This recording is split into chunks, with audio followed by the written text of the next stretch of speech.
Bonjour tout le monde.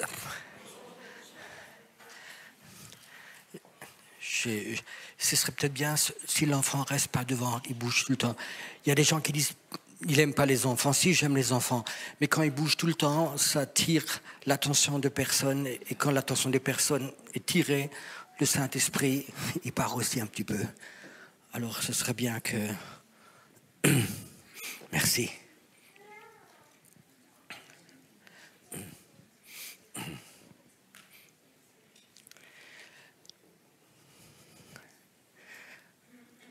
Est-ce que le Saint-Esprit veut faire des choses?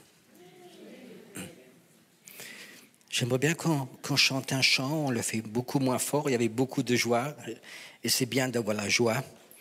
Mais j'ai l'impression que le Saint-Esprit, il voudrait appeler des gens.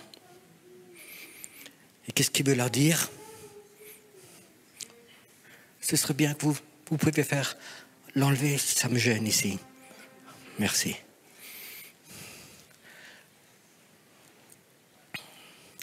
Le Saint-Esprit, il appelle des personnes. Il appelle des personnes pour le rencontrer, lui. J'ai l'impression qu'il y a des personnes qui sont là, sont venues parce qu'ils étaient invités. D'autres sont là pour peut-être voir Pierre Auffet. D'autres sont venus pour la louange. D'autres sont venus parce qu'on les a invités. J'ai l'impression que le Saint-Esprit, il appelle des personnes à rencontrer Dieu. Je voudrais que cette fille, c'est une Allemande qui va chanter un chant en français. Et ce chant, souvent cette parole est répétée, viens, viens. Et j'ai comme l'impression que pendant ce chant, le Saint-Esprit veut appeler des personnes à rencontrer Dieu. Pas une onction, pas une atmosphère, mais rencontrer ce Dieu qui a fait ciel et terre. Ce Dieu qui est ton Père. Alors j'aimerais bien que ceux qui connaissent le chant, vous pouvez chanter avec. Mais pendant ce chant, sens le Saint-Esprit qui t'appelle. Il t'appelle à rencontrer Dieu, ton Dieu.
Dans une autre dimension.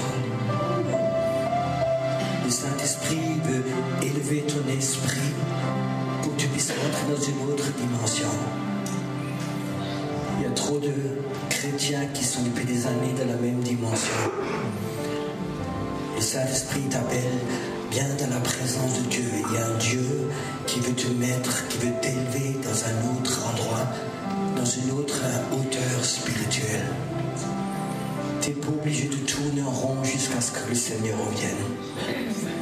Le Seigneur veut t'élever dans le monde spirituel à un autre niveau. Que tu puisses régner avec Jésus dans le monde invisible. C'est l'appel de Dieu que tu règnes. Les premières paroles que Dieu a dit à Adam et à Ève, vous allez régner sur tout ce qui est sur la terre. Tout ce qui est sous la terre, tout ce qui est dans l'eau, tout ce qui est dans l'air. Vous allez régner. Et spirituellement, nous les chrétiens, nous régnons sur toutes les forces démoniaques qui sont dans l'air, qui sont dans l'eau, qui sont sur la terre, qui sont sous la terre. Nous sommes appelés en esprit de régner. Pas de remplir les églises, mais de régner spirituellement. Amen. Merci.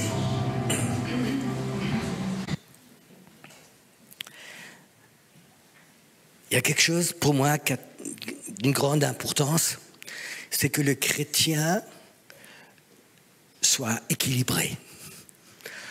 Vous savez, dans le monde, quand on leur parle des chrétiens, ils disent oui, les églises sont remplies de gens déséquilibrés. Et je crois que ce n'est pas un témoignage, je crois que Dieu voudrait qu'il y ait des enfants qui soient équilibrés. Je vais vous dire un exemple. Il y a un oiseau que vous connaissez tous, c'est la colombe. Hein, c'est une image pour le Saint-Esprit, cette colombe.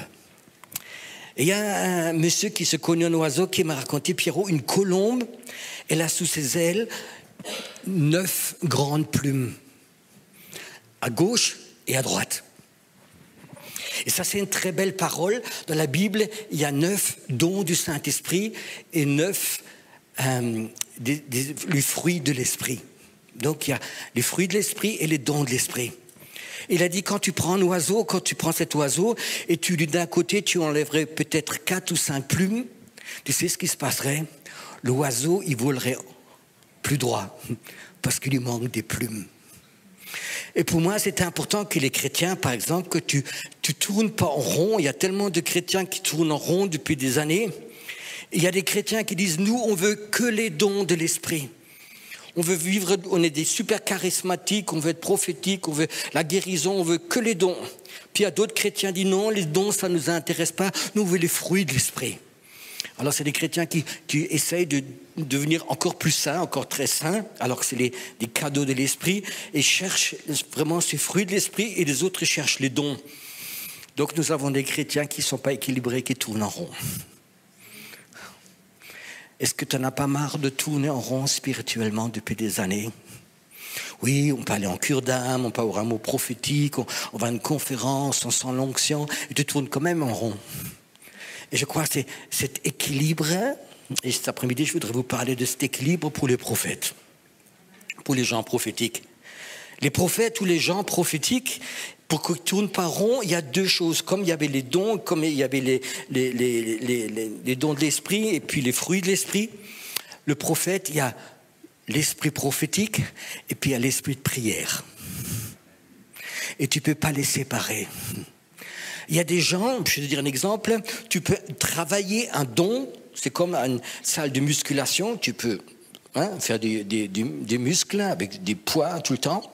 Il y a des gens qui essayent d'avoir des dons et tout le temps avec les mêmes dons. Quand tu as un don prophétique, tu peux prophétiser en fin de compte toute la journée, tu peux faire venir des gens et tu peux prophétiser du lundi jusqu'au samedi, mais spirituellement tu restes en bas et tu tournes en rond. Pourquoi? Parce qu'il manque cet équilibre, ta vie de prière. Et le prophète et la vie de prière, il faut qu'ils aillent. Si tu les sépares, si tu prends plus de temps dans les dons, plus le temps dans le prophétique, plus à débloquer, plus à devenir un ministère prophétique, et tu ne passes pas ce temps dans la prière, tu vas tourner en rond, tu vas être déséquilibré et tu vas être un chrétien charismatique déséquilibré. Est-ce qu'il y en a beaucoup de ceux-là, vous les connaissez? S'il te plaît, ne te retourne pas pour regarder. Et ce n'est pas un témoignage, j'ai l'impression que ce n'est pas comme ça qu'on va créer le royaume de Dieu avec des gens qui tournent en rond. Mais Dieu veut nous donner des visions pour arriver à un but de faire ce que Dieu veut faire. Donc le prophète, il y a des gens qui me demandent toujours comment tu définis le prophète. Ma définition, je peux te la donner. Le prophète, c'est quelqu'un qui passe plus de temps avec Dieu qu'avec les hommes. Et si tu oublies ça, tu vas tomber dans un déséquilibre. Et tu vas te tromper, et les gens vont te suivre, et c'est une catastrophe. Donc il faut passer ce temps avec Dieu, c'est-à-dire que je vais commencer par la prière. Des fois, j'aime un peu provoquer. Je suis français, c'est un peu... Ils n'aiment pas que je provoque, sûrement.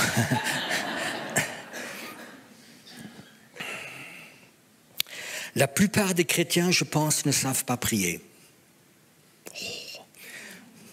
Je sais qu'il ne va plus me faire inviter ici, mais ça ne fait rien. La plupart des chrétiens, tu sais comment ils prient? Ils prient quand ils ont des problèmes.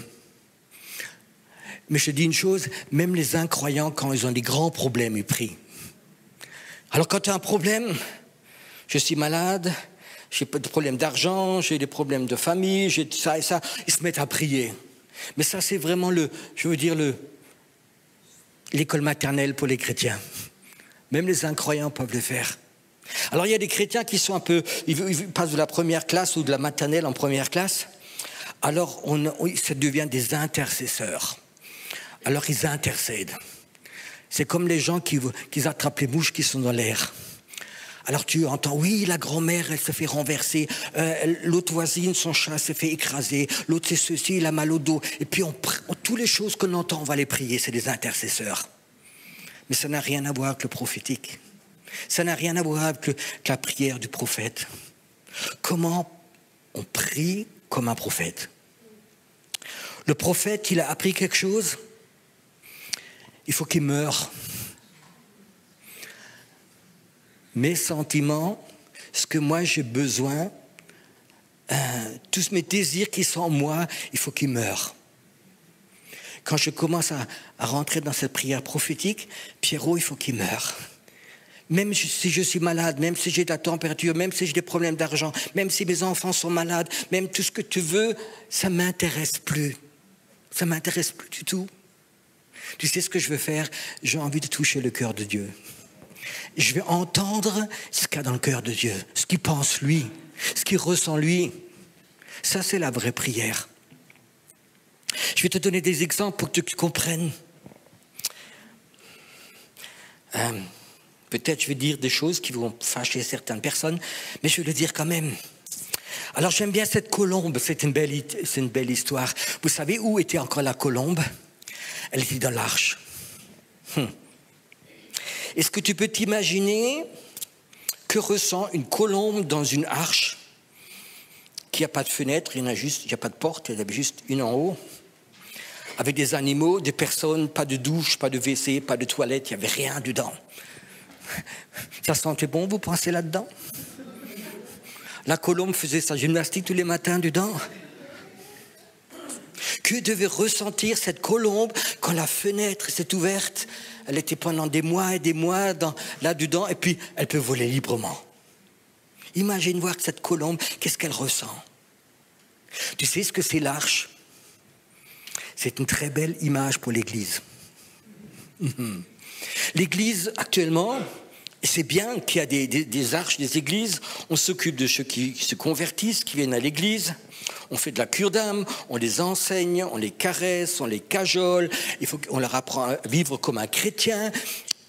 Et c'est les gens qui ont un esprit prophétique, ils ont envie de voler. Et ils sentent ce smog spirituel. Vous savez pourquoi je sais ça? J'étais pendant 30 ans, au moins 30 ans, pasteur. Et tu sais, un pasteur, c'est pas quelqu'un qui commence le lundi matin, qui termine le vendredi soir, qui a fait ses 35 heures. Le pasteur, il est à plein temps. Quand tu as une église qui est assez grande, tu es pasteur à plein temps. Et qu'est-ce qu'il fait le pasteur? C'est son boulot. Quand les gens ils téléphonent, les membres de son église, ils ne téléphonent pas pour dire « Écoute, j'ai fait une grande tarte, je peux te l'apporter ?»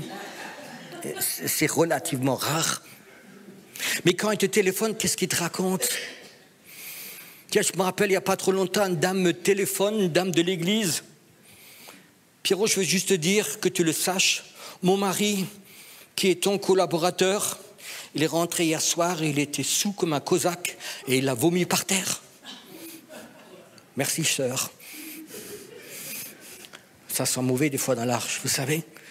Un homme me téléphone, dit, pasteur, faut que tu viennes. J'ai découvert que mon fils, il prenait de la drogue. Il te le raconte. Pasteur, tu peux venir. Ceci, j'ai rencontré une femme, elle a besoin de délivrance, il y a ceci. Et ça, toute l'année. Toute l'année, tu es dans l'arche, tu t'occupes de tes brebis, tu les laves, tu les soignes. Mais il y a quand même un smoke. Comment te sent cette colombe qui est en toi? L'esprit, ton esprit, comment il se sent là-dedans? Tu sais, quand tu es appelé à rentrer, à être pasteur, et tu es trop longtemps dans une église, et tu t'occupes du smoke, tu vis dans le smoke, il meurt. L'esprit prophétique meurt. Et c'est pour ça qu'en Suisse, beaucoup de chrétiens qui sont appelés à être prophètes, à être prophétiques, ils sont tout le temps occupés, ils s'occupent de la cure d'âme, ils font le travail pour les enfants, qui est un travail fantastique, ils font la délivrance, ils enseignent, ils font tout, ils travaillent, mais leur esprit, leur règle, il ne vole plus et meurt doucement. Vous savez que l'aigle, c'est le seul oiseau, quand tu l'enfermes et tu lui donnes un super manger, une cage en or, tout ce que tu veux, il meurt parce qu'il est appelé à voler. Et quelqu'un qui est prophétique, qui a un esprit prophétique, il a envie de voler. Et quand tu es très longtemps dans le smoke spirituel, tout le temps, tu écoutes des histoires, les gens te racontent, il faut que tu pries pour ça, il faut que tu pries pour ceci, tu vas remarquer un jour qu'il meurt. Je vous raconte une histoire qui s'est passée en Allemagne. Il y a un agriculteur, un paysan, il se promène, il habitait dans les montagnes, un dimanche matin, et il voit un nid d'aigle. Et puis il voit que l'aigle, il n'est plus là, puis il y avait un œuf dedans. Et puis il dit, peut-être il a eu un accident, mais peut-être cet œuf, il est encore chaud, peut-être je veux m'occuper. Et il a pris cet œuf, il l'a mis dans sa chemise pour qu'il garde chaud. Il est descendu à sa ferme, et puis il y avait juste des poules qui venaient qui venaient pondre des œufs, qui couvaient. Il a mis l'œuf de l'aigle avec les poules, avec cet œuf. Et vous savez, c'est passé vraiment ce miracle, l'œuf, il n'était pas mort. Et au bout de quelques temps, tous les autres, eux, ils s'ouvrent, c'est des petits poussins qui sortent. Et là, dans cet œuf, il y a un petit aigle qui sort. Mais l'aigle ne sait pas que c'est un aigle. L'aigle, il est élevé dans un poulailler et il apprend à gratter comme les poules grattent par terre. Il picore, il cherche des vers de terre. Il se promène toute la journée, il pense que c'est une poule. Et puis un jour, il était un peu plus grand. Et puis il y a un vrai aigle qui passe au-dessus du poulailler. Waouh! Et puis il regarde en haut comme ça, il admire cet aigle qui vole. Puis le poulet qui était à côté de lui dit, ah, ça c'est pas notre ligue, hein. C'est pas notre niveau. Et l'aigle dit, oui, c'est vrai. Et l'aigle, quelques mois après, il meurt. Et il n'a jamais découvert que c'est un aigle. Il y en a beaucoup comme ça ici. Tu auras une belle prédication de ton pasteur. La sœur était fidèle. Elle a mis du pot de fleurs tous les dimanches à l'église. Mais la sœur était appelée de Dieu à être un aigle, à voler. Elle ne l'a pas su, personne ne lui a rien dit. Elle était toujours avec les autres poules ensemble. Mon ministère, c'est d'appeler les aigles. Mon ministère, c'est pas aller dans les poulaillers et d'apporter des grains, mais c'est d'appeler les aigles. Cet esprit d'aigle qui est en toi. Et c'est un esprit d'aigle, tu vas le découvrir, pas parce qu'un prophète pose les mains, dit tu as un prophète, mais tu vas le découvrir dans la prière. Tu vas le découvrir dans la prière, c'est plus pour toi, c'est plus pour ta famille, c'est plus pour tes enfants, c'est plus pour ta santé, c'est plus pour le voisin, c'est plus pour les problèmes que tu as entendus dans l'arche. Tu es tout seul devant Dieu. Et ton petit aigle, il s'envole et touche le cœur de Dieu. Et tu sais quoi? Là, il y a la nourriture pour l'aigle. c'est rare que dimanche matin, on distribue de la nourriture pour les aigles. On distribue de la nourriture pour les poules. Est-ce que vous pensez que c'est vrai? Est-ce que vous avez envie de cette nourriture d'aigle? Moi, je suis là pour vous réveiller, pour peut-être libérer le Saint-Esprit qui appelle. Mais toi, tu as cette capacité de t'envoler de toi. Vous savez, des fois, j'ai envie de fuir de moi-même. Vous connaissez ça? On n'est pas parfait. En dehors de Jésus, il n'y a personne qui est parfait. Et des fois, on a envie de fuir de soi, de ces problèmes qui sont en toi, de fuir. Ton aigle, il s'envole, il va dans la présence de Dieu. Le Saint-Esprit te soutient à ton vol et tu arrives dans le cœur de Dieu. Cette nuit, je n'ai pas beaucoup dormi, mais l'esprit de prière était là. En esprit, j'étais souvent sur ce Jura, qui est une des régions, je veux dire, où il y a le plus de sorcellerie. Et je sentais vraiment ce combat qui était là. Et je vais vous dire juste une phrase que Dieu m'a dit vous dire. Elle m'a surpris, elle m'a choqué. Mais je vais vous la répéter quand même. Vous savez ce que Dieu m'a dit? Pierrot dit aux chrétiens d'arrêter de parler en mal de la franc-maçonnerie. Arrêtez de dire du mal des francs-maçons. J'ai dit, Seigneur, je ne comprends pas. Il m'a dit, Pierrot, il y a un réveil qui est en train de venir. Et comme j'ai appelé Paul, qui était un antichrist, je vais appeler beaucoup de gens dans la franc-maçonnerie. Je vais les appeler. Et puis beaucoup d'eux seront des prophètes, des apôtres, avec une puissance. Et ils vont prêcher l'évangile. Et des milliers de personnes vont venir. Et ils vont dépasser spirituellement beaucoup de leaders chrétiens qui sont restés en bas. Il y aura des dirigeants d'église qui sont des francs-maçons convertis à Jésus. Ils auront des rencontres de Jésus personnellement, comme actuellement ça arrive avec des musulmans ou avec des juifs. Des rencontres qui vont se passer. Vous savez, je sors du milieu des affaires. Je ne sors pas d'école biblique, je sors des affaires. Et quand tu viens de ces milieux d'affaires, tu rencontres beaucoup de francs-maçons. Et je veux dire, j'aimerais bien que certains chrétiens ont cette force de caractère qu'eux, ils ont. Je sais que maintenant, beaucoup de... Oh, jamais. Tu sais, la Bible a dit, aime tes ennemis, bénis tes ennemis. Moi aussi, j'ai beaucoup averti les gens. Cette nuit, le Seigneur m'a parlé, je vous promets, je le ferai plus. Parce que je vois en vision qui vont venir. Qui vont venir. Il y a un temps, en France, il y avait M. Mitterrand. Il y avait presque 50% des ministres qui étaient là, c'était des francs-maçons. Imagine-toi que ces personnes se convertissent. Ça va changer quelque chose. Et je te promets, c'est des gens, ils ne tourneront pas en rond. Comme des chrétiens déséquilibrés. Première chose, si tu veux rentrer dans le prophétique, arrête de passer du temps dans le smoke qui est en toi. L'autre jour, une dame vient me voir, elle me dit, Pierrot, je ne suis pas d'accord avec ton enseignement. Moi, je prie ce que j'ai dans le cœur. Vous connaissez aussi ces phrases toutes faites? Tu sais ce que je lui dis? La Bible dit que le péché, il commence où? Ah. Alors, c'est-à-dire que le péché, il commence dans le cœur. Et toi, tu pries. Là-dedans, dans ce smoke, tu commences à prier. Moi, je ne veux plus prier ce qui est dans mon cœur parce que je sais aussi, chez moi, des fois, il y a du smoke dedans. Alors, ne prie pas ce qui est dans toi, mais prie ce qui est dans l'Esprit de Dieu et veut t'envoler. Je voudrais que tu te gardes cette image. Je voudrais que tu gardes cette image de cette colombe qui est en toi, qui a envie de rencontrer Dieu. Elle a envie de sortir du smog.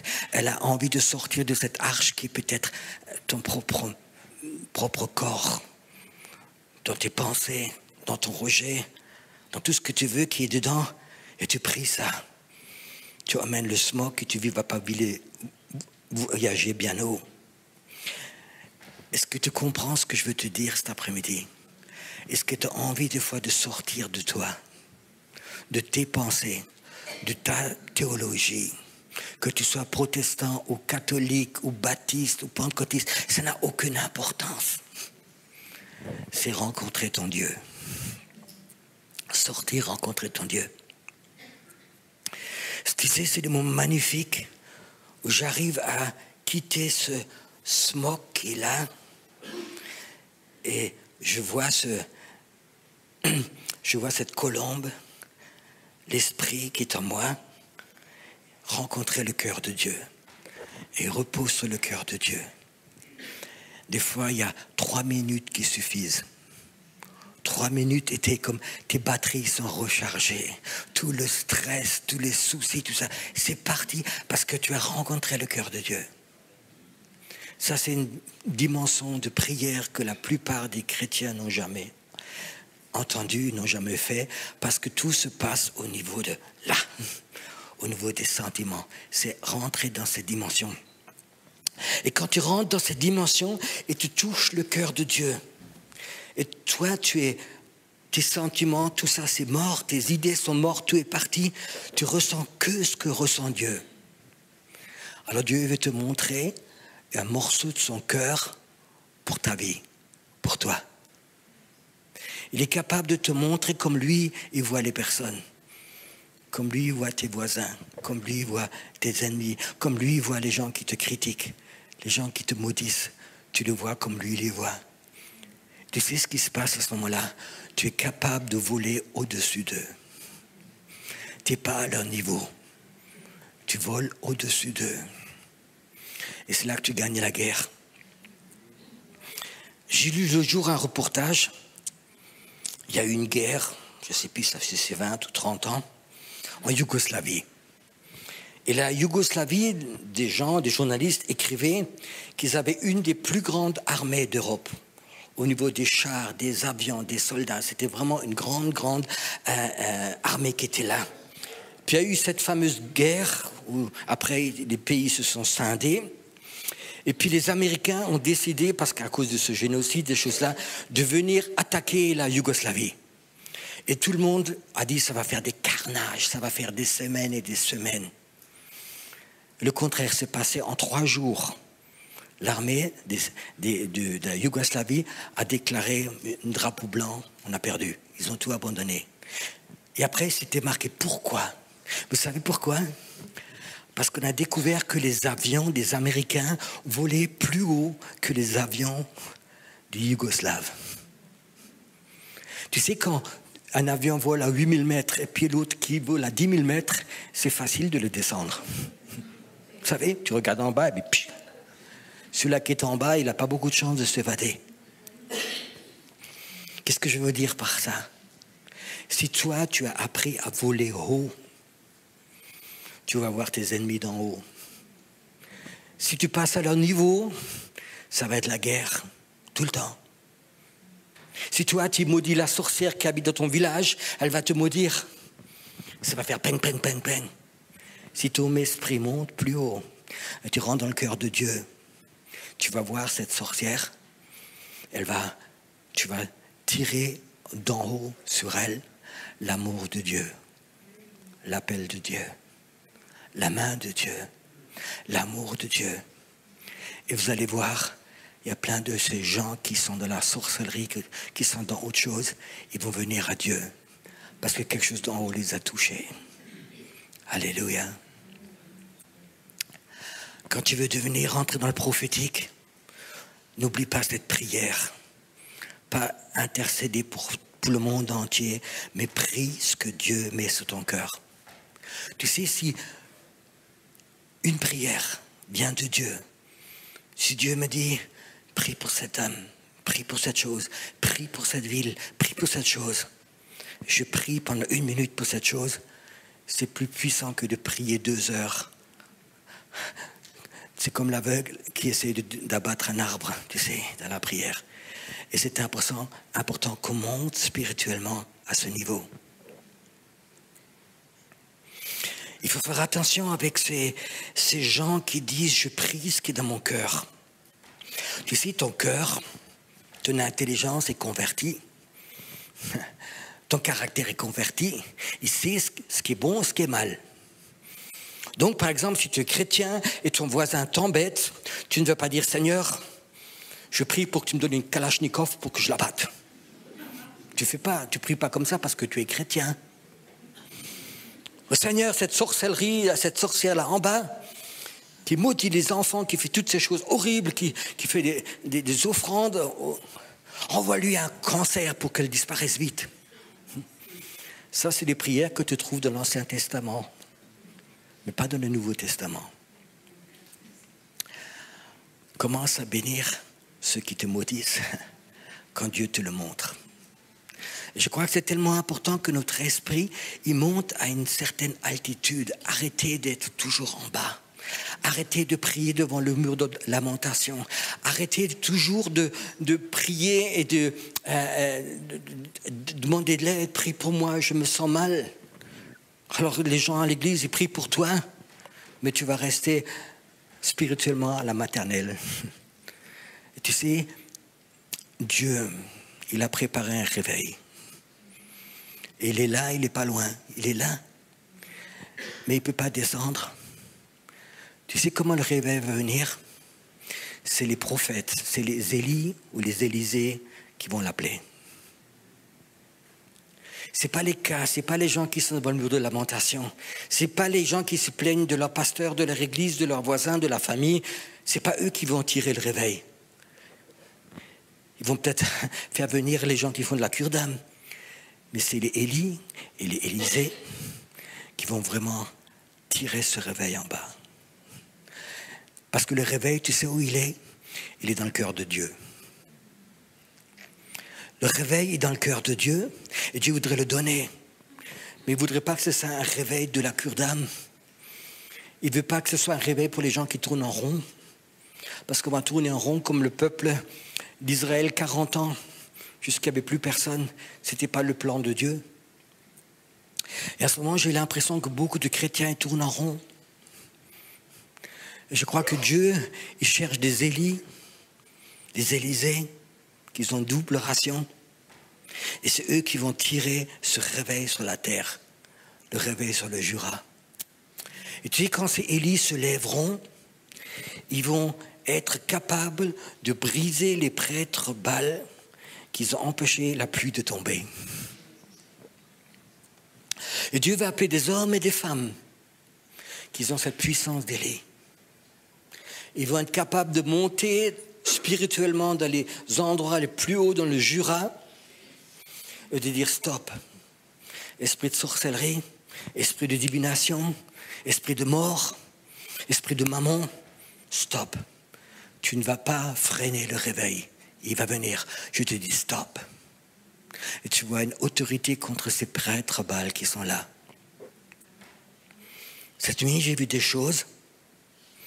J'ai dit, Seigneur, pourquoi c'est tellement spirituellement, il y a tellement de smoke dans ce Jura. Il m'a montré des choses quand même, je vais le dire à quelques-uns. Il m'a dit, tu vois, il y a des portes.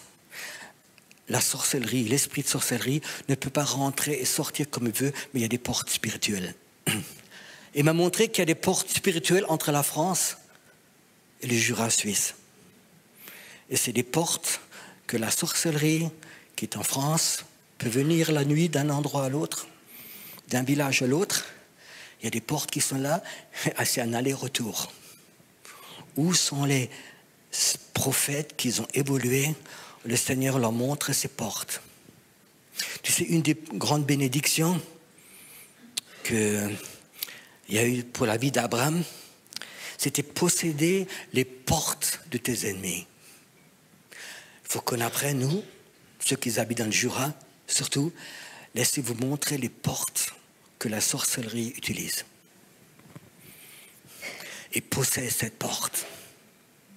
Des fois, ça va peut-être durer quelques jours, quelques semaines, mais tu vas poser une porte, un endroit spirituel où il y a des offrandes qui sont faites, c'est des portes spirituelles où tu te mets dedans, dis Seigneur, je veux posséder cette porte.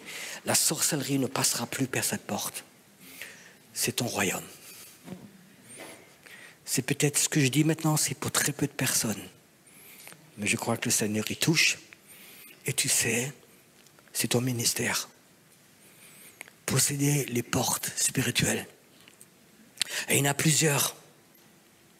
Je me rappelle, il y a une vingtaine d'années, j'ai été invité à la Chaux de Fonds.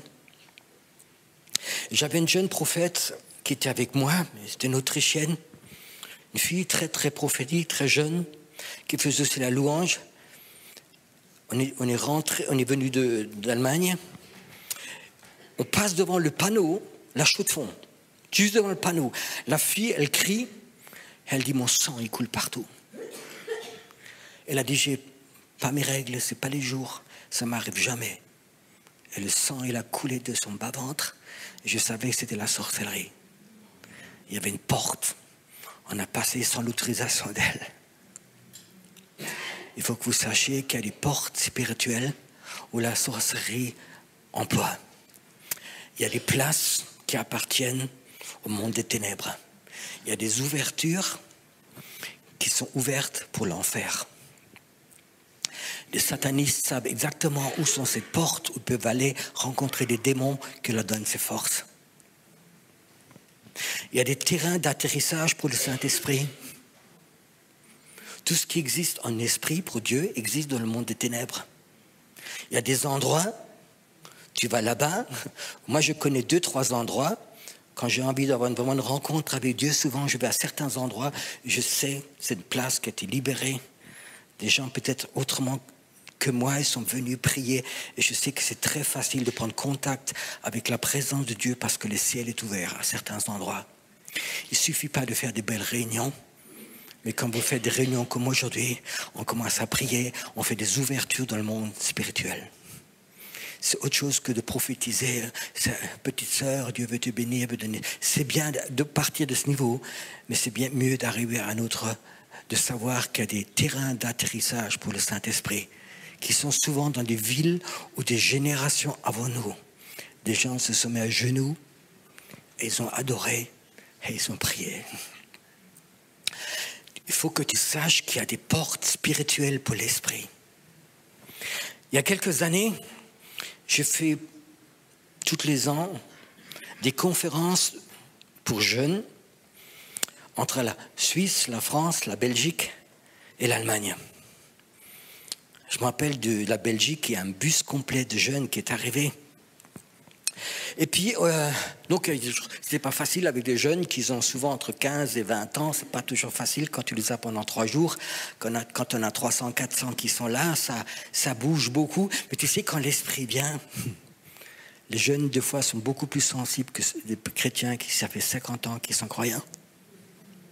Puis, on a eu des temps d'adoration, on a eu des temps de délivrance, on a eu des conversions. Mais c'est fatigant. J'ai dit, Seigneur, ça fait maintenant la 4e ou la 5e année, c'est beau, mais c'est fatigant. Pourquoi on faut faire ces... Tu veux que je continue? Il m'a dit, Pierrot, ces conférences que vous faites entre ces différents pays, c'est comme tu construis des autoroutes spirituelles dans le monde invisible.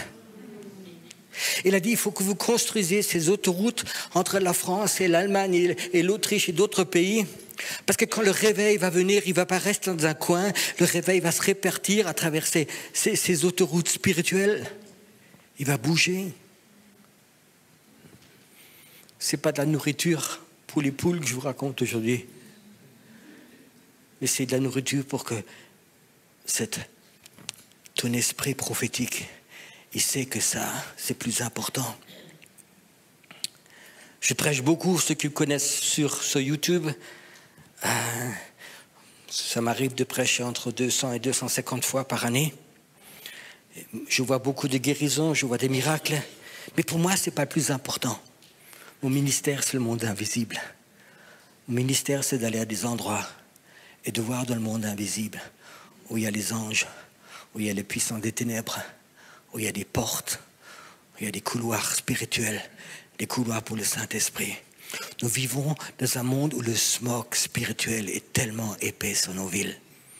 Même sur cette Suisse qui est tellement bénie, on a ouvert tellement de portes.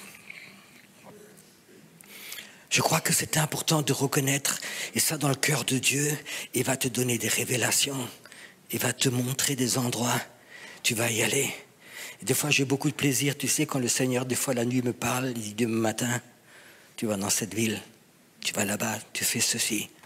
Et je vois dans le monde invisible ce qui passe. Tu sais, pour moi, c'est plus important que de prêcher, de prier pour les malades et faire de la cure d'âme.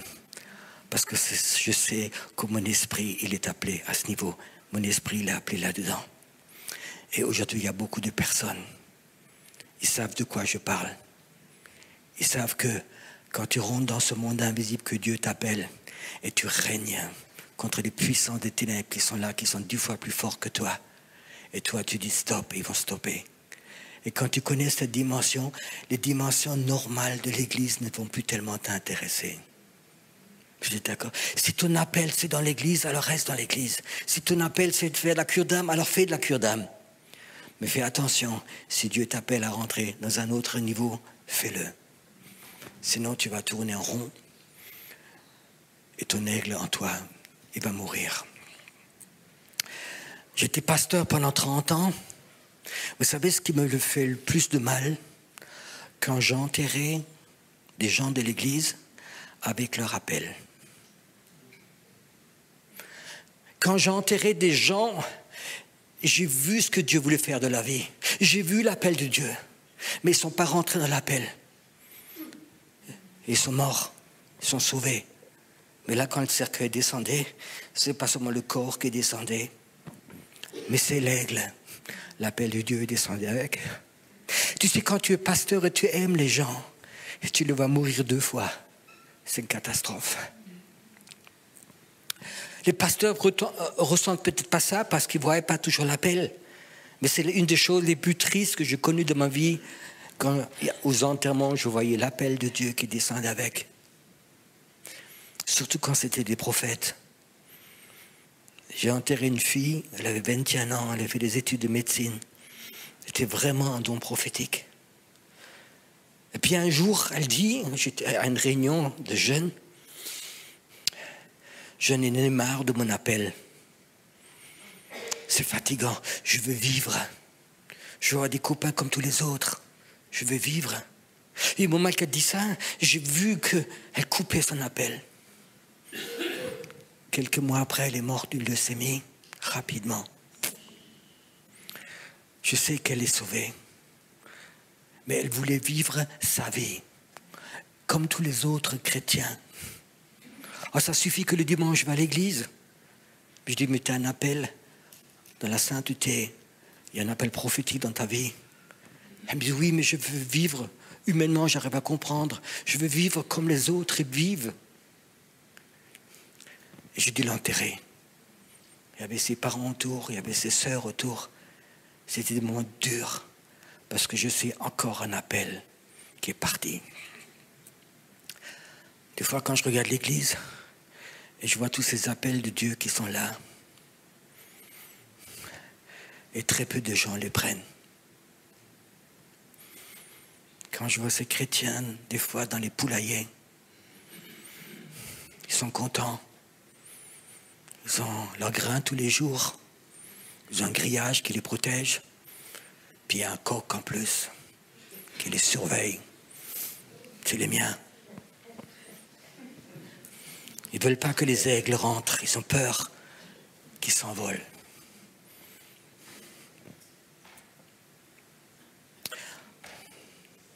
C'est quand la dernière fois que tu as senti que cette colombe en toi avait envie de voler?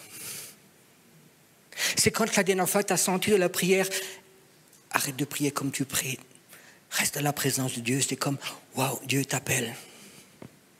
Mais peut-être le temps, peut-être tu as entendu de quelqu'un qui disait, oui, c'est dangereux le prophétique, c'est dangereux, vis dans la sainteté, vis avec Dieu, lis la Bible, ça suffit. Puis tu as pris ton oiseau et tu l'as remis dedans.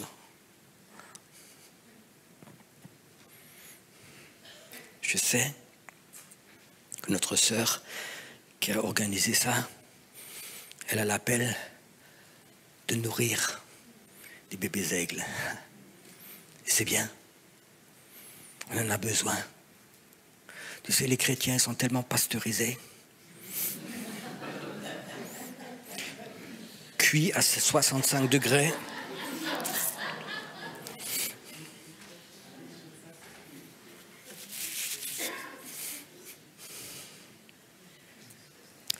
J'aimerais bien faire avec vous une expérience, si vous êtes d'accord. Est-ce que tu sens encore l'appel de Dieu, le cœur de Dieu qui t'appelle, qui ton intérieur vient me voir? Est-ce que cet appel de rencontrer ton Dieu face à face est encore là? Où tout est bien organisé, structuré, de façon chrétienne, ta vie est remplie de programmes chrétiens? Est-ce qu'en toi, il y a quelque chose qui est encore là, qui est vivant, qui a envie de rencontrer Dieu? Rencontrer Dieu, allez, qui t'amène dans un autre niveau spirituel. Alors, des choses qui peuvent être dangereuses, qui peuvent te faire peur. Mais est-ce que tu as envie de voler à cette altitude? Ou est-ce que tu veux rester à des pâquerettes devant le mur de lamentation? Tu sais, maintenant, les Juifs, ils emmènent des fois même des chaises pour s'asseoir parce qu'ils sont fatigués. Les chrétiens, quand on doit la réunion de prière, j'ai l'impression que c'est le mur de la lamentation. Quand j'étais tout jeune chrétien, j'ai fait une rencontre avec... J'étais pas chrétien, j'ai fait une rencontre avec Jésus dans une cellule de prison. J'ai rencontré le Seigneur et j'ai brûlé. Puis j'ai trouvé une petite église et j'ai fait tout ce qu'on pouvait faire à l'église. Dans toutes les réunions. Je faisais tout, j'étais prêt. S'il m'aurait demandé le pasteur de faire les WC, je refais les WC par amour pour le Seigneur. J'aurais tout fait. Mais une chose, je n'ai jamais pris plaisir, c'était les réunions de prière. Je suis allé et j'ai vu toute la misère que les gens priaient. Je sais que je suis rentré, je dis à ma femme, écoute, je vais pour l'évangélisation, je vais pour ça, je vais partout, mais pas pour la prière. J'ai une révélation, la prière, c'est pas fait pour moi, c'est sûrement fait pour les femmes. J'étais persuadé, moi je travaille, je prêche l'évangile, je prie pour les malades, mais la prière, ça c'est sûrement pour les femmes, c'est pas moi. 10 ans après, le Seigneur il m'appelle, il me dit Pierrot, je voudrais que tu crées une armée de prière. J'ai dit Seigneur, tu peux tout me demander, tu le sais, mais ça c'est pas pour moi. Seigneur, tu sais, je n'ai même pas lu un livre parce que ça ne m'intéresse pas. Moi, je suis quelqu'un d'actif, je veux évangéliser, je veux faire mes prières, ce n'est pas pour moi. Le Seigneur, il a continué. J'ai dit, Seigneur, je ne comprends pas pourquoi tu m'appelles, j'y connais rien. Il m'a dit, c'est pour ça que je t'appelle. Et c'était le seul argument qui m'a convaincu, parce que je ne savais rien. Créer une armée de prière. Puis brusquement, quand j'ai invité les gens à la prière, où je faisais des séminaires sur la prière, des fois il y a des centaines de personnes qui venaient. Et j'avais aucune notion que de rencontrer Dieu. Un jour, j'étais à Munich et j'ai fait un séminaire sur la guérison. J'en ai fait beaucoup.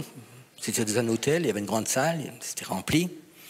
C'est un thème qui intéresse beaucoup de gens. Et je commence mon séminaire, je parle une demi-heure sur la guérison. Et le Seigneur dit, top, arrête-toi. Je me suis arrêté et dit, commence à prêcher sur maman, sur l'esprit de maman. Ça colle pas, tu sais. Je dis, Seigneur, j'ai jamais prêché sur maman, j'ai aucune idée, je sais pas. Il dit, commence.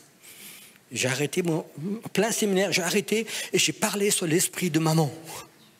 Et puis les gens, c'est comme leurs oreilles s'ouvraient. Wow, c'est comme une lumière se mettait dans la salle. Tout le monde écoutait. Je continuais à parler. Et puis, ça durait 5 minutes. Et je dis, on va se lever, on va prier contre l'esprit de maman dans cette ville.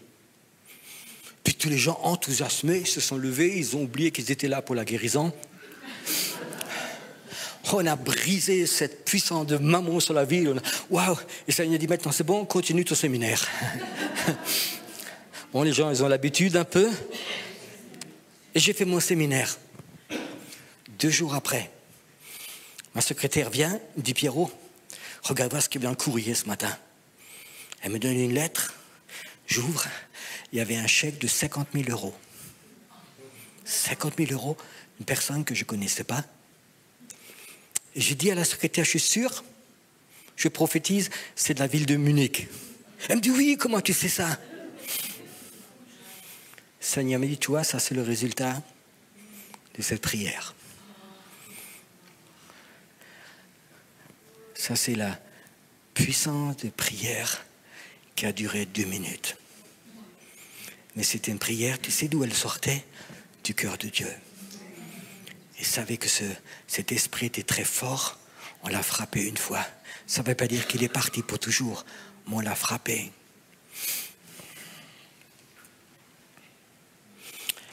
J'ai lu les informations, ça s'est passé il y a 6 semaines, à peu près, 7 semaines, 8 semaines.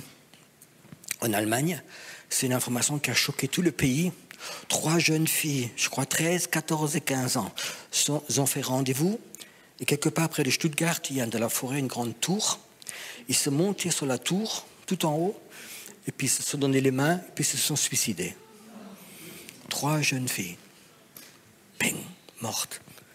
La première réflexe était, Seigneur, qu'est-ce que doivent ressentir leurs parents? 3 copines qui étaient dans la même classe, ont sauté ensemble. Et après, les journalistes sont venus, ils ont fait une enquête. Ils ont découvert que dans l'année avant, 29 personnes se sont suicidées de cette tour. Ils sont sautés. Ils ont fermé la tour. Ils ont mis un grand barbelé autour. Ce n'est pas un barbelé qu'il fallait faire. C'est l'esprit de mort qui était là-bas, qui a appelé les gens. Nous vivons dans un temps, les hommes sont devenus, les femmes sont devenues aveugles aux choses spirituelles. Les politiques sont devenus aveugles aux choses spirituelles. Ils mettent des barbelés. Les pasteurs, ils n'ont rien dit. Oh, on va faire de la cure d'homme avec les parents. On n'a pas compris pourquoi c'était. Pourquoi à certains croisements, il y a souvent des accidents qui sont mortels. Pourquoi dans certains villages, il y a autant de suicides. Pourquoi dans certains milieux, il y a tellement de couples chrétiens qui se divorcent ou qui meurent d'un cancer ou d'autres choses. Parce que nous dormons. Il y a 3-4 semaines, le Seigneur m'a envoyé dans une ville qui n'est pas trop loin, de Heidelberg, un certain endroit pour prier. Et c'était le soir, il faisait déjà nuit, je me promenais, et je sentais ce monde démoniaque, spirituel, est en vadrouille, ça bougeait de partout. J'ai dit, Seigneur, pourquoi? Tu sais pourquoi le monde spirituel est tellement libre? Parce que mes enfants, à cette heure-ci, regardent la télé. Il n'y a plus personne qui prie. Les chrétiens ne se réunissent plus à 2-3. On commence à prier pour notre ville. On commence à prier que ces forces démoniaques perdent la puissance. Qu'il y ait une nouvelle autorité qui vienne sur nous. Que les Élis se réveillent. Que les Élysées, ils prennent une double onction pour libérer la ville. Quand le Seigneur m'a parlé, il m'a dit, c'est pourquoi ces forces démoniaques bougent comme ça? Parce que mes enfants, ils regardent la télé, ils regardent des films, et plus personne prie dans cette ville. Le dimanche, ils vont à l'église, beaucoup encore, mais les gens ne prient plus. Et j'ai senti cette tristesse. J'ai senti cette tristesse du Seigneur. Ses enfants dorment. Vous savez, quand j'ai senti ça, j'avais envie de revenir. J'avais envie de venir aussi ici. Parce que je sais que Dieu appelle. Dieu, il appelle une armée de prières prophétiques. Des gens qui se lèvent. Peut-être tu diras, mais pourquoi moi, il n'y a rien d'extraordinaire en moi? C'est ce que j'ai répondu au Seigneur. C'est ce que Moïse il a répondu. Seigneur, je ne peux pas. Je ne sais pas. Tu sais, quand Dieu il pose sa main sur quelqu'un, moi je dis, Seigneur, je ne sais pas prier et je ne sais pas prêcher. Je n'ai fait aucune école biblique. Je ne sais pas prêcher, je n'ai pas de prédication. C'est ce que le Seigneur a dit. Ce n'est pas savoir une prédication, c'est que la main de Dieu est posée sur quelqu'un. Quand tu pries, est-ce que la main de Dieu est posée sur toi ou c'est son smoke qui sort? Je sais que je suis dur des fois, mais arrête quand tu pries que le smoke qui sort de toi, ça fortifie le monde spirituel occulte. Il rigole de toi, il se moque de toi. L'esprit qui contrôle là où tu habites, quand tu commences devant le mur de lamentation, il se moque de toi. Il rigole de toi. Vous les chrétiens sans force. Mais la petite grand-mère, même si elle a 85 ans, la main de Dieu la touche. Elle se lève. Elle part dans le monde invisible. Il y a des géants qui vont disparaître. Est-ce que tu veux voir que des géants dans le monde invisible disparaissent parce que toi tu pries? Le pasteur Peter Schmidt, le papa, que certains de vous ont connu, il est chez le Seigneur, il m'a raconté, il a dit, Pierrot, tu sais ce qui a libéré mon ministère? Il a dit, j'étais jeune croyant, et puis j'ai eu un rêve la nuit. Et dans le rêve, je se promène dans la ville de Mulhouse, et il voit 3 grandes figures démoniaques, qui faisaient au moins 3 mètres, 3 mètres 50, qui le suivaient, ils marchaient derrière lui. Alors dans le rêve, il a marché plus vite. Et cette figure, cette force de main, marchait aussi plus vite. Puis il a commencé à courir. Et puis ces démons ont commencé à courir derrière lui. Et puis courir de toutes ses forces. Et puis ces forces démoniaques le suivaient partout. Il a dit dans le rêve, j'avais une panique. Il courait à travers la ville. Et puis brusquement, il est rentré dans une impasse. Il y avait un mur devant. Il ne pouvait plus faire demi-tour. Et d'un coup, dans le rêve, il s'est retourné, il a dit, force démoniaque, au nom de Jésus, je vous prise. Puis ça fait, pouf, ils sont partis. Il a dit, cet instant, je savais le pouvoir spirituel qui est en moi. Il est en toi. Quand Dieu t'appelle, quand il met la main sur toi. Est-ce que tu en es?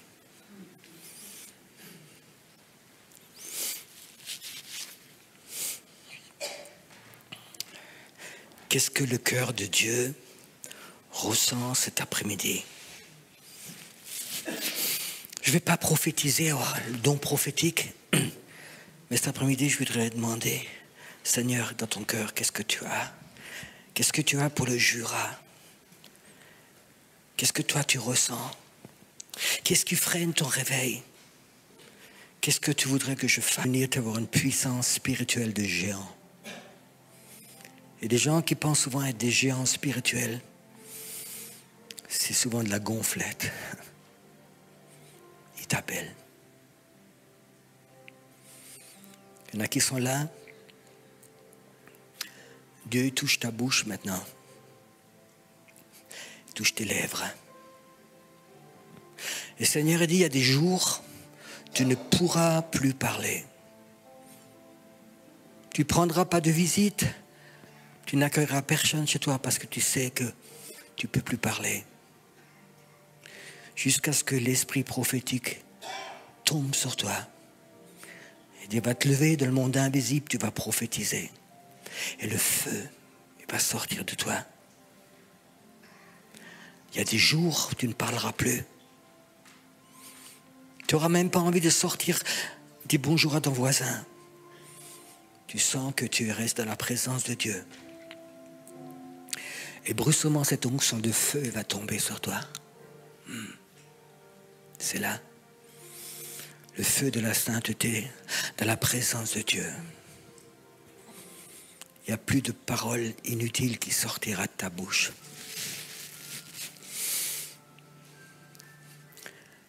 Les prêtres Baal, ils ont parlé beaucoup. Ils ont prié beaucoup pendant des heures, il ne s'est rien passé. Élie, il a prié 30 secondes et le Dieu de feu est tombé. Il y aura dans le Jura,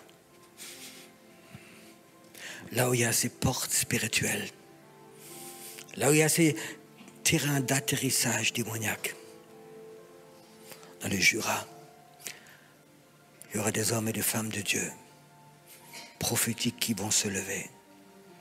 Ils vont prendre possession de leur endroit où ils habitent. Ils vont découvrir ces portes spirituelles et ils vont prendre possession. Et ils prépareront le réveil. C'est là. Peut-être tu ne vas jamais être connu. Tu ne vas jamais être une grande femme de Dieu ou un homme de Dieu ici, en Suisse. Mais le jour où tu arriveras là en haut chez lui, tu verras cette gloire qui sera posée sur toi, que le Seigneur va mettre sur toi. Il y a des manteaux prophétiques dans cette salle. Waouh! Dieu touche différemment. Je dis encore une fois, il y a des gens qui sentent maintenant que la bouche, leurs lèvres soient touchées.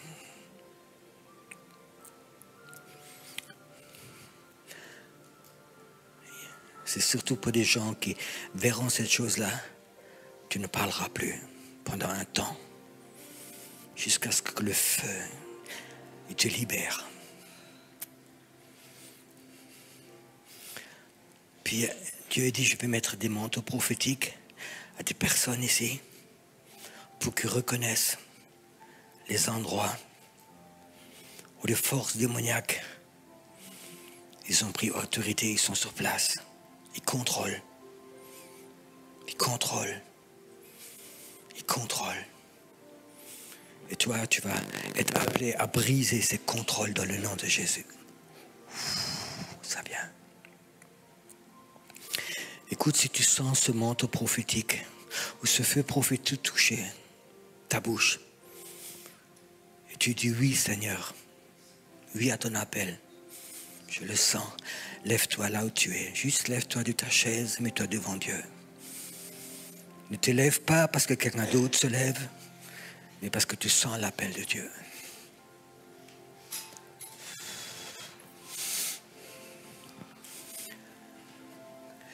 Le Seigneur dit, je ne tolérerai plus que ces forces démoniaques essayent de te rendre malade, ton cœur malade. Il y a une nouvelle force qui va rentrer en toi. C'est comme le système immunitaire de ton cœur va être protégé. Tu ne mouriras pas de crise cardiaque ou de ces choses-là. C'est fini.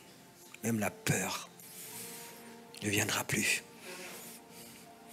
Seigneur, merci pour que ces hommes et ces femmes que tu appelles. Seigneur, merci pour ces Élis qui sont là. Pour ces Élis que tu as appelés. Ça fait longtemps. Mais l'œuf s'est ouvert. Et cet aigle, il va voler. Waouh! Un papa aigle qui va voler. Seigneur, que tu touches maintenant. Seigneur, que là où il a tellement ressenti cet esprit de mort, qui va proclamer la vie de Dieu. Dans ta vie, tu as souvent senti cet esprit de mort sur des gens ou à des endroits ou dans des lieux. Le Seigneur te dit, tu vas proclamer la vie de Dieu, la puissance de Dieu dans le monde invisible. Et tu vas voir cette mort, elle va partir. Tu as vu cette mort dans ta famille, tu as vu cette mort des gens qui étaient prêts, tu as vu. Mais le Seigneur dit, c'était une préparation. Je t'appelle à appeler l'esprit de vie. Et c'est lui qui va combattre cette mort. C'est un temps nouveau, Seigneur, que maintenant que tu appelles ces intercesseurs dans l'ombre, tu vas les appeler. Seigneur, merci qu'elle va tuer des Goliaths. Elle va les voir. Et c'est l'onction de prière en elle qui va tuer des Goliaths. Merci Seigneur que la fatigue qui est des fois venue sur tes hommes de Dieu, maintenant soit qu'elle parte. Que ce feu soit vraiment fort là où il est. Merci pour ces hommes et ces femmes que tu as appelés. Waouh. Ça vient plus fort. Il y a quelqu'un que tu sens vraiment. Sur tes épaules, ce manteau prophétique qui se met. Il se pose sur toi. C'est un jour nouveau pour toi. C'est un jour nouveau pour le peuple prophétique. Merci dans cette région.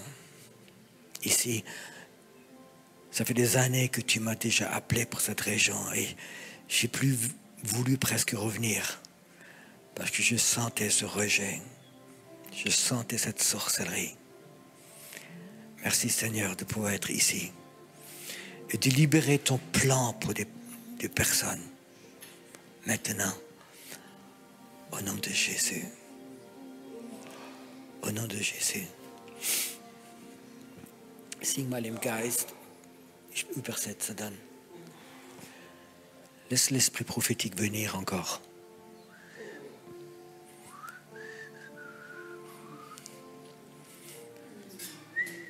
Sing.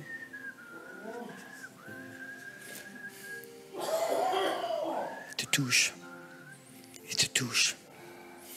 Tu ne feras pas d'infarctus, dit le Seigneur. C'est ma main de guérison qui te touche maintenant. Il te libère.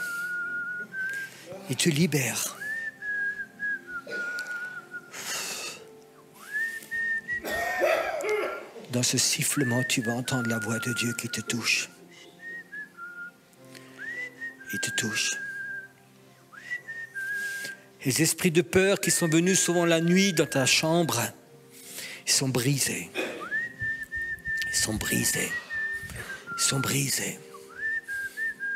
Chaînes sont brisées. Cette puissance de destruction ne rentrera plus dans ta maison, dit le Seigneur. Tu n'allumeras plus la lumière le soir ou la nuit, parce que là où veut ce démon rentrer dans ta maison, il y aura un ange qui est là. Et tu vas sentir cette puissance de l'ange qui sera des fois là à côté de toi. Surtout quand tu commences à prier. Je te libère. Je te libère de l'oppression, dit le Seigneur. Et je t'appelle à rentrer. Cet esprit prophétique. C'est maintenant le temps. C'est maintenant le temps. Inspire, voir fort. C'est comme un souffle chaud qui passe à travers tes poumons. Le roi de Dieu qui te guérit, il est là. Ce roi de Dieu qui te libère, il est là. Ce roi de Dieu.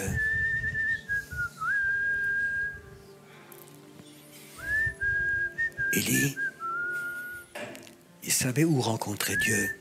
Pas dans la tempête, pas dans le tremblement de terre. Dans ce doux souffle. Il s'est caché le visage et il a dit, Seigneur, je suis là. Sens-le. Sens, c'est là. Wow, quelqu'un, je ne sais pas si tu as de l'asthme, mais tu as un souffle court. Je sens maintenant que ça s'ouvre. Inspire, ça s'ouvre. Toute oppression part de toi. Inspire encore, c'est le roi de Dieu qui rentre. Tu pourras respirer beaucoup plus devant. La vie de Dieu rentre en toi. La vie de Dieu rentre en toi. Elle rentre en toi. Elle rentre en toi. Waouh.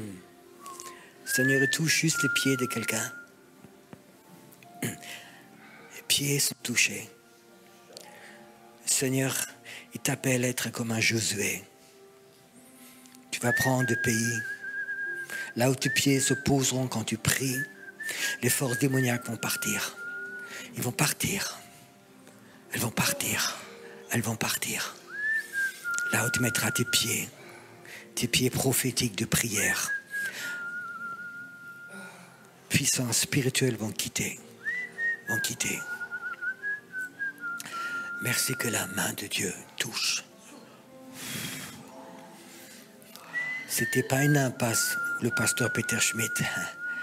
C'était un mur pour qu'il se retourne, qu'il voie. Seigneur, merci que tu touches maintenant. Que tu touches. Seigneur, ce mur, c'est pas la mort. C'est l'appel de Dieu. Quand tu te retournes, tu acceptes cette puissance de Dieu pour le monde invisible. Dans le nom de Jésus. Viens, laisse-nous une dernière fois chanter ce chant bien. Comme bien. Je donnerai le micro à... Je veux juste dire pour ceux qui ne savent pas, je suis pendant demain, après-demain, 3 jours, je suis à Berne. Et ce sera en français et en allemand. C'est un endroit spirituel où il faut prendre possession. Dans le domaine de la politique, de la finance. La capitale va être reprise pour le Seigneur. Je vous invite tous les intercesseurs qui veulent rentrer dans cette dimension. Je crois qu'il y a des prospectus sur la table derrière.